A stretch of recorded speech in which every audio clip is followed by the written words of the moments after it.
So, Pinky, I just got up and I was wandering around the other side of the plant to look at my tractor, and this Jersey right here is trying to lay an egg where Pinky is, and that's that's all Pinky.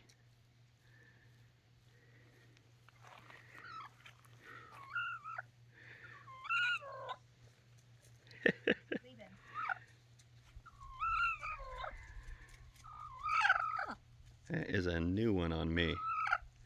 She's squeaking.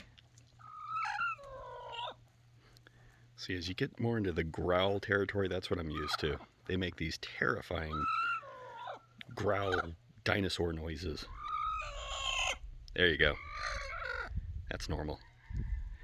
The squeaks aren't. They're kind of cute, but the growls are more normal.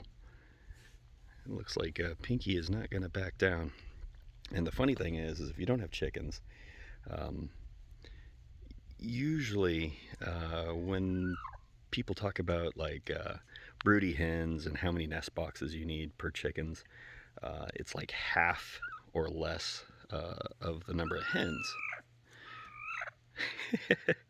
Because most chickens that you have nowadays have been bred out of being broody like this, wanting to lay on the eggs and defend their nest spot.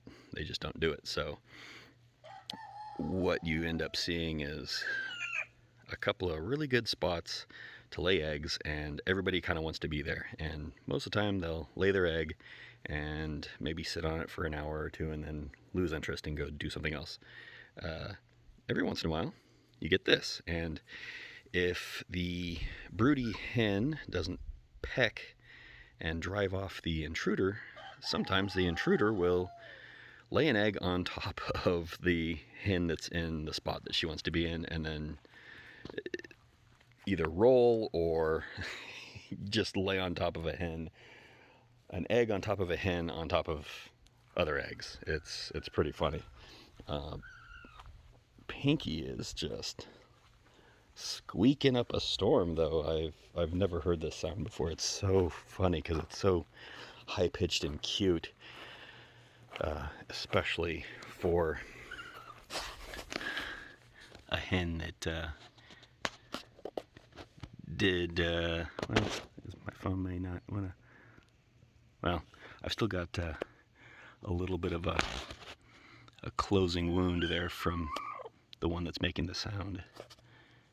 And yeah, it looks like the Jersey is trying to climb on top of Pinky.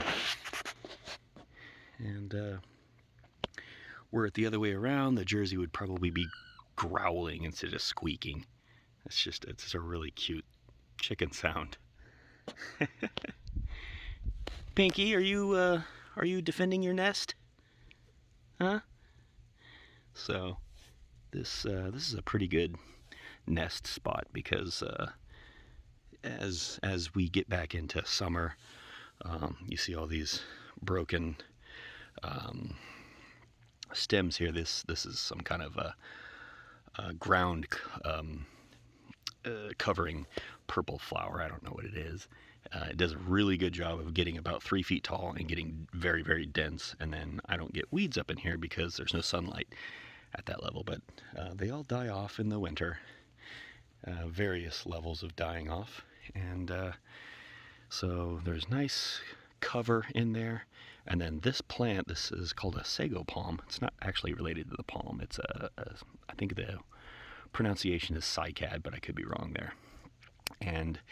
But it does kind of follow the palm body plan. It grows very, very slow, and all those cute little leaves that are kind of looking kind of gross at the bottom are very spiky, and it's quite uncomfortable to get stabbed by them. And they the chickens know this, and it doesn't bother the chickens because feathers are extremely good at deflecting things like thorns.